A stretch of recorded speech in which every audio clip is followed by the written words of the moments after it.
Hey, what's going on, y'all? It's your boy E2 Blue coming back at you again. And hey, it's game day, y'all. This is what we've been waiting for all week. It is a divisional round game against the Los Angeles Rams. Cowboys are there right now getting ready for kickoff. 8:15 Eastern Time, about 5:15 Pacific Time.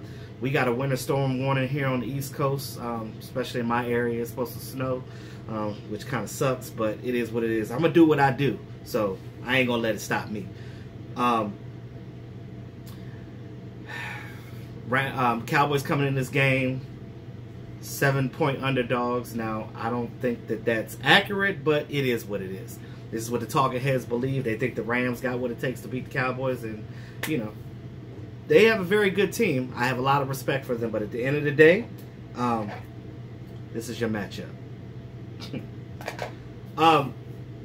Dallas Cowboys come into this game 22nd overall in offense, 7th on defense, 23rd in passing, 10th in rushing. And those are stats as of the end of the season. Now, you know that Cowboys is a run-first team, so of course their offense and their passing isn't going to be, the numbers aren't going to be as high. They're going to be skewed a little bit. But we're 10th in rushing right now, but we already know what we got in our rushing game, so that's not even a wonder.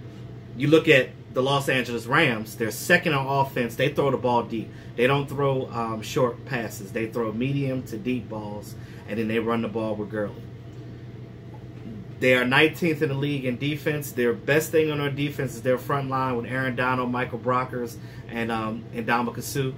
Their linebackers are their weak point, but they got some Pro Bowlers back there for the cornerback position. You got Marcus Peters and you got Aqib Talib.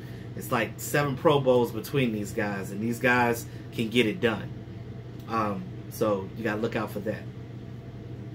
They're 5th in passing. Like I said, they throw the ball a lot, and you know they get 300 to 500 yards a game. They're definitely a fantasy team when it comes to that. They're 3rd in rushing. They got Todd Gurley now with them picking up C.J. Anderson for security.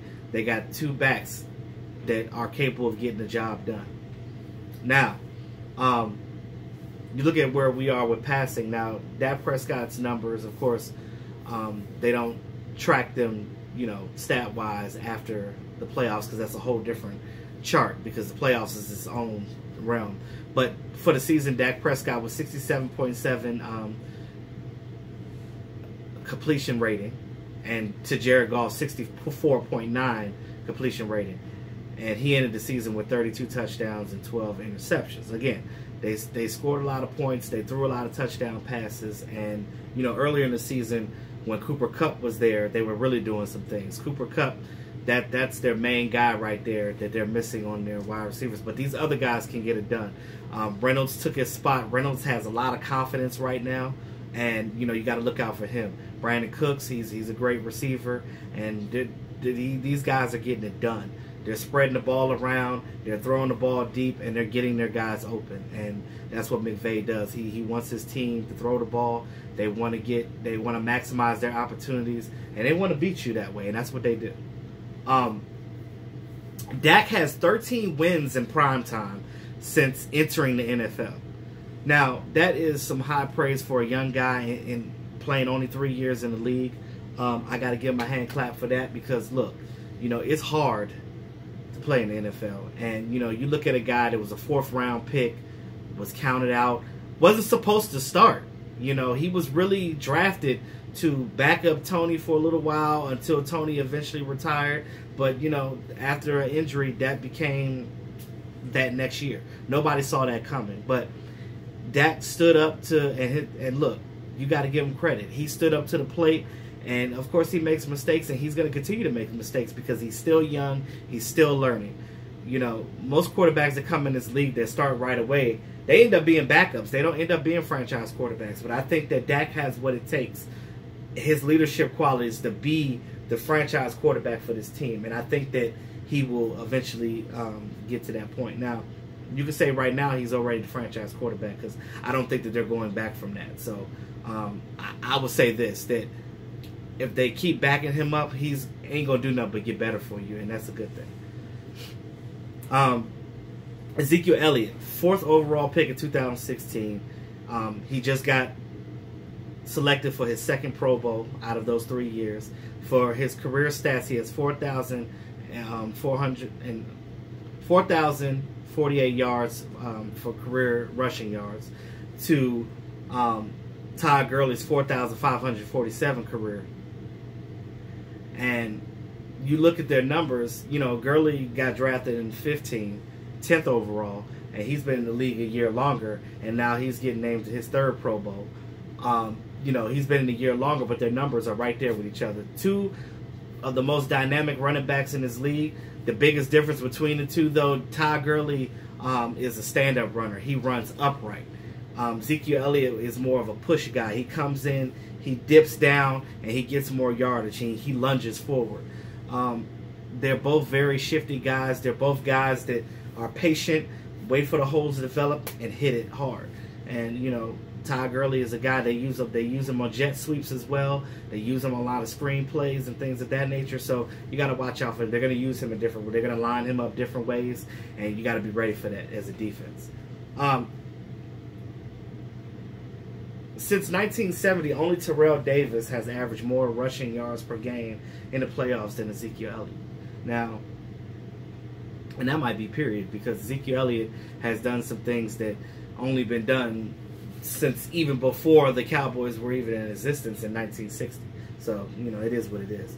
A difference maker. And, you know, I spoke about Aqib Talib. Aqib Talib, the Rams defense only allows 17.3 yards per game when he's playing. Only allowing 7.3 yards per game when he's playing. And when he's not playing, the games that he was injured, that number allowed went up to 30.8.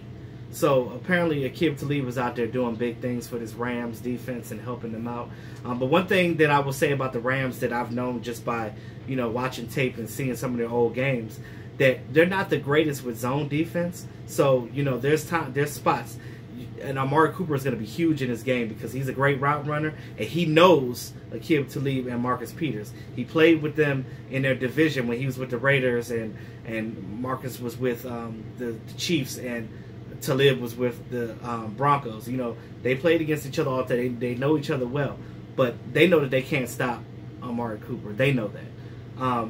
But you can throw the ball on these guys, but that's got to be accurate. Because one thing about both Aqib and Peters, these guys are players that's going to sit back. They're going to watch the play develop. They're going to watch their receivers run their routes, and they're going to try to jump that route. If they see that ball's coming behind the player or too far in front of them, they're gonna get aggressive, and they're gonna try to jump that route to intercept that ball. So all that got to do is be accurate, throw the ball where the receiver can get it, and that's it. Period. You know, that's how you beat that.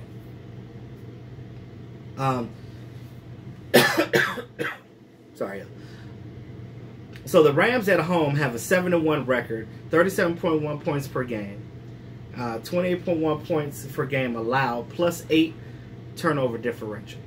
The Cowboys are 3-5 record on the road, 17.4 points per game, 22 points per game allowed, with a -2 turnover differential. One thing about the Cowboys this year, though, they haven't gotten a whole lot of turnovers, but what they've done, or I should say interceptions as well, they've gotten some fumbles and stuff, but the thing about the Cowboys is the pressure that they put, they're getting these teams to get a lot of 3-and-outs. I think that they had 3 straight drives on that Seattle game where they gave Seattle 3 straight 3-and-outs. So, you know, they're stopping these teams, but our offense has to score when they need to. The Rams scored 30-plus points in 12 games this season, most in the NFL. And the Cowboys have allowed 30-plus points one time this season. So something's got to give. You got a Rams team that has 12 games this year where they scored 30-plus points. And then you got the Cowboys defense that only allowed it one time. One time. Something got to give. So that stat is going to change this game. So hopefully that it changes in the Cowboys' favor, because my opinion is, and I said this before, if you keep them below 20 points, you're going to win this game. And as Tony Romo said, you score when you're supposed to in the second half, you're going to win the game. Time of possession is going to be huge. Keep their guys off the field. Have your guys run the ball down their throat and tire them out. Period. Um, the Cowboys have the worst scoring in total offense and the best scoring in total defense of all the teams remaining in the playoffs. Dallas Cowboys are the only team that I know that can be the best and the worst at the same damn time. But again, we know why these numbers are like that. You have a great defense, but your offense is not predicated mostly on throwing the ball. You're running the ball, so your stats are going to be less. We've been doing different things that sway that. So, the numbers say one thing, but when you look at the team, it's a whole different ballgame. Like, you look at the Rams on paper, you think that they will blow out the Cowboys just by looking at them on paper. But if you watch these two teams in the season and see what they've done, then you can see that the Cowboys' strengths can outweigh a lot of the Rams' deficiencies and their weaknesses and stuff like that. So, in my opinion, I give the Cowboys the edge on that because of how they play their defense and how they're able to do things. Now, there's certain things that got to change at this game that they haven't done before, but we already know what that is. But one thing that we have to do is we have to basically, you got to slow down their offense and Gurley. You got to put pressure on Goff, and then when Aaron Donald and them come in there, they're going to be throwing they're going to throw the kitchen sink at you. So the offensive line has to be stout in this game and get things done. Now, when we look at the injury report,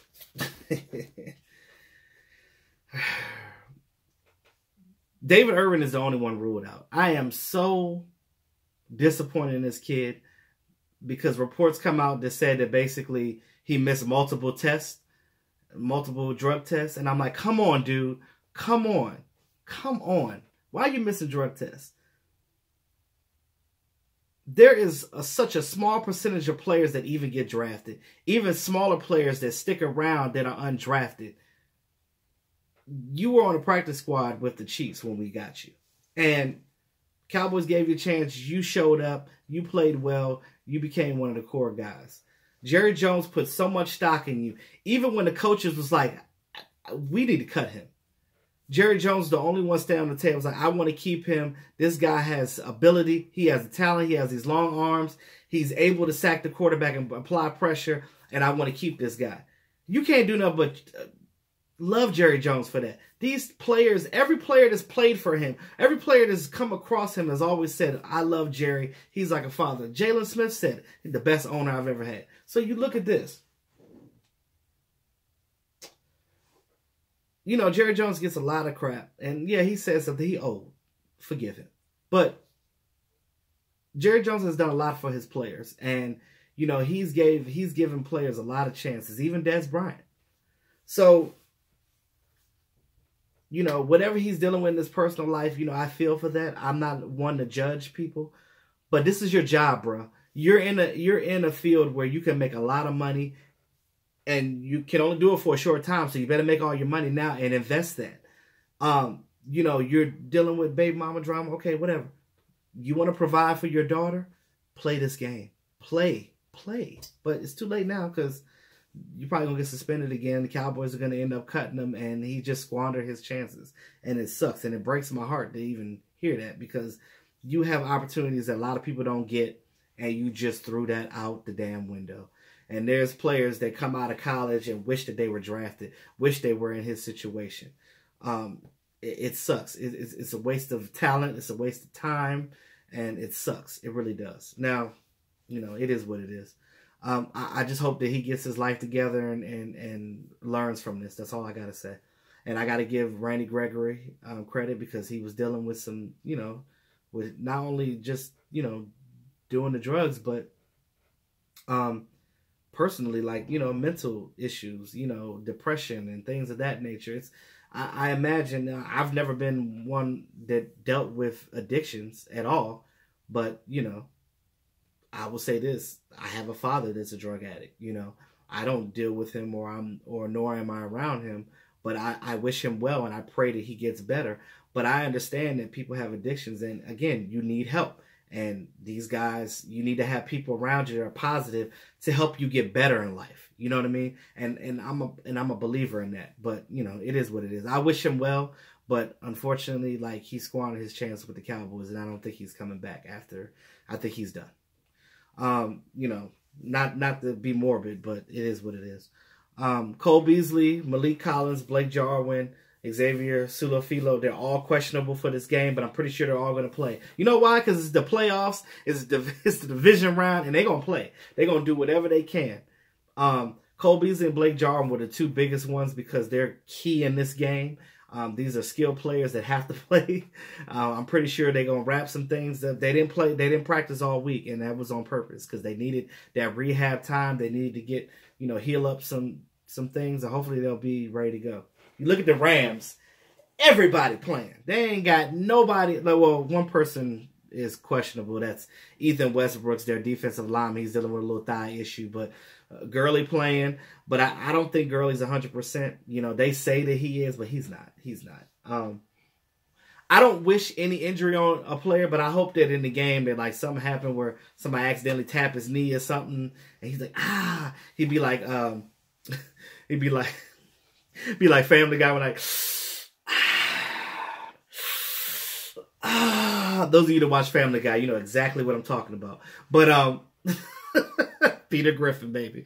But like I said, I don't wish them to get hurt, but I just hope that it just keeps them out of the game for a little while. But again, they still got C.J. Anderson. You can't. That boy is a bowling ball. And you don't want to be a bowling pin and get bowled over because that boy will do some things.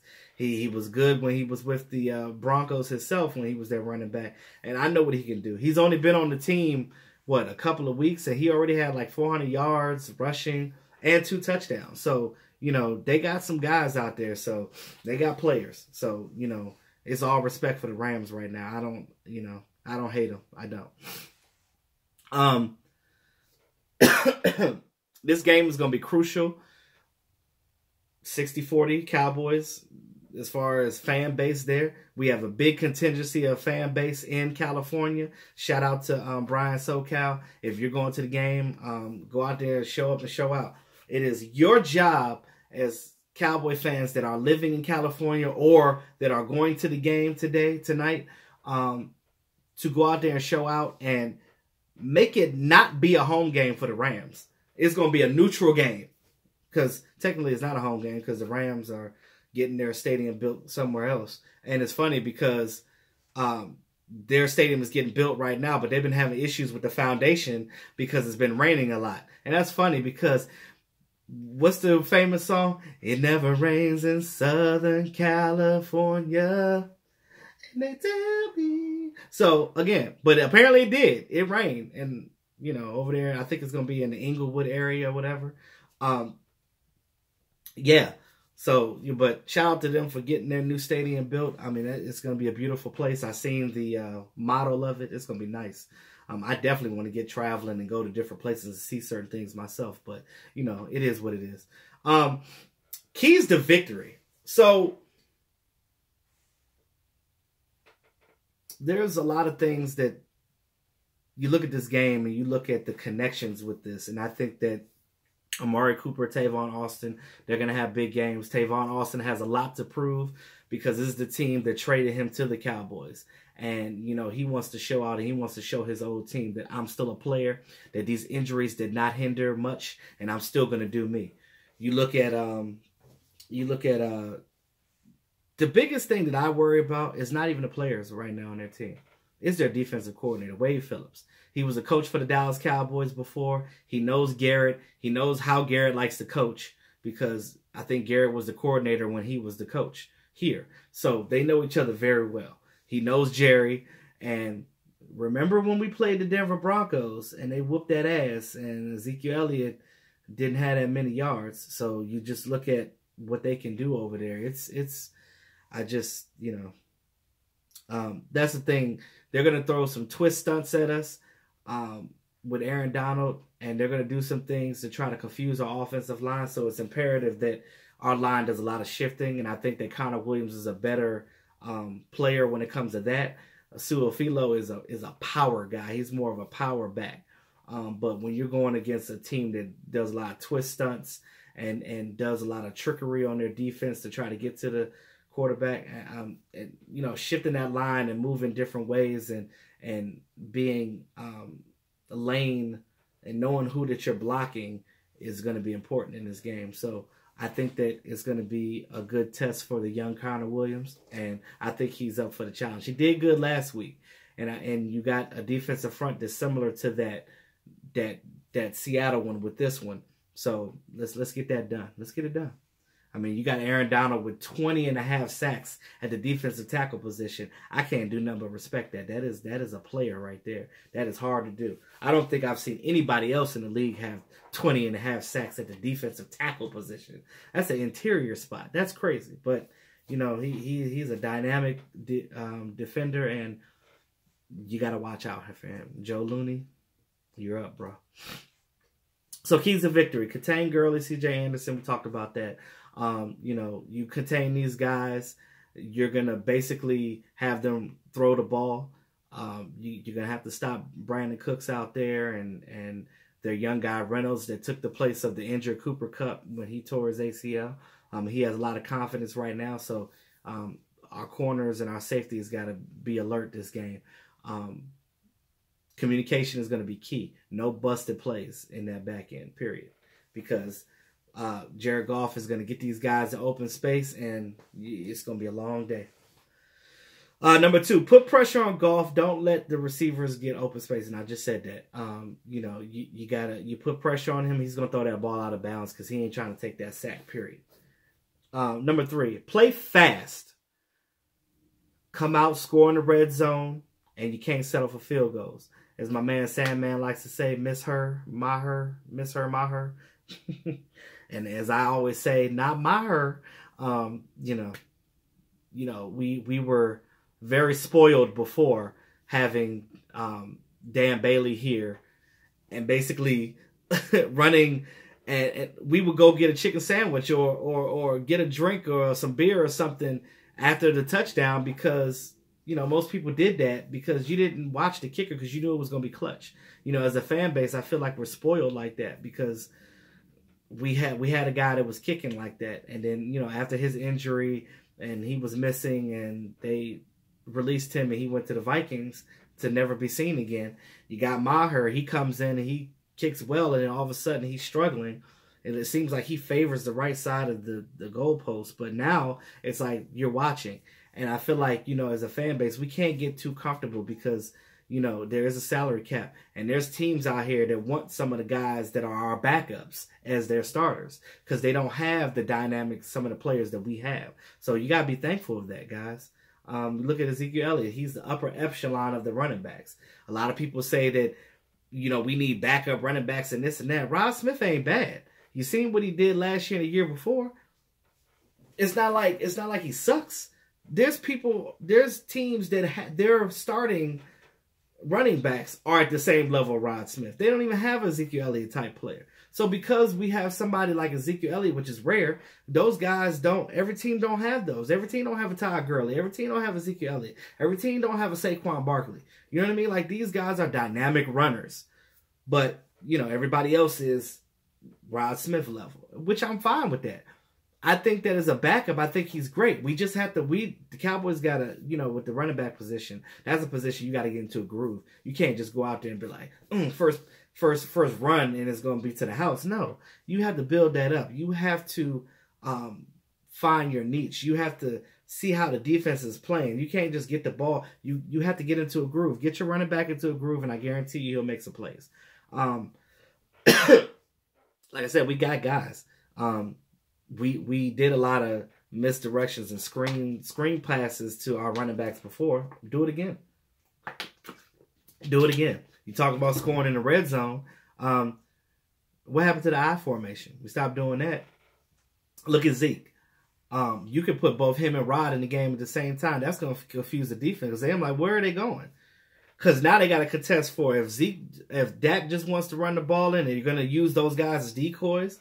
You're going to use, or Dak's going to drop back for a pass to, they'll probably only have one receiver out if you got tight ends. But normally when you do, when teams see you do that, they know it's going to be a run. So, you know, Dak will fake a drop back and Ezekiel Elliott could block up front. Then you could give the ball to Rod Smith on an end around, and then there's a touchdown because everybody's in the middle. Nobody's checking the outside. So there's things that you can do. And I'm just saying, like, we have the players to do it. We just have to be smart enough to do it. As me, as Joe Smo, that's not a coach at all in this league and never will be, you know, I can say whatever because I guess I'm a couch coach. But whatever. Either way, if I can see it, just get it done. You know, I've heard some things that they said that, you know, Linehan is saving stuff for the end of the season like this. He was being vanilla hand at the beginning because he didn't want to show all of his playbook. Well, open up that Cheesecake Factory menu, man, and look at the back pages and let's see what you got back there. Because this is the time to do it. It's the playoffs. Open that damn thing up. And I'm telling you, the biggest key to victory for me right now is open that playbook up. Give Dak Prescott 2 to 3 options for audibling out, depending on what he's seeing on the field, and allow him to be comfortable and allow him to do him. That way, because when Dak is comfortable, he plays much better. He makes less mistakes. He looks at his reads. He finds the open guy. He gets it done. So, again, with that being said, if Linehan does that and he be smart about it, hell yeah, we could win this game. Hell to the yes. Protect Dak. Big. Like I said, these guys are going to throw some twist stunts at you. They're going to be throwing some things that you probably haven't seen yet.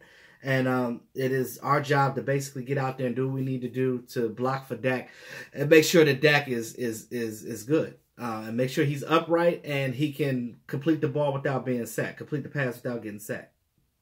Run, Zeke, run. We know that they're last in the league with covering the run. So, 2 spoons. Let's go. Screenplays, misdirection. I mentioned that. Screenplays and misdirection are going to be key in this game because you look at what they're doing on defense. They're not going to expect you to be doing these things, and they're not going to be able to stop it. Because their linebackers aren't nowhere as good as ours. And I'm telling you, you do some of these misdirections and these screenplays and maybe throw a wheel route in there somewhere. You never know. You never know. And that's what I'm looking at right now. And let me know what you guys think. It's game day, guys. It is game day. Now, I would say score predictions for me, I would say Cowboys 27, Rams 21. Yeah. I don't think it's going to be a high-scoring game because I think these defenses are going to be stopping each other. So, with that being said, y'all, defense is key. Dak scoring the red zone. Linehan, allow Dak to be Dak. Give him a couple of options all game long. Do some hurry-up offense because when we do that, we get into a groove. Cole Beasley is going to be big if he ends up playing. And, yeah, so Tavon's going to have a big game, and I think that Amari Cooper is too. So with that being said, y'all, thanks again to all my subscribers. I appreciate all your support with everything that I'm doing and trying to do with this channel. I appreciate it. This is your boy E2 Blue, always keeping it real. And how about them Cowboys, y'all? Let's get this W.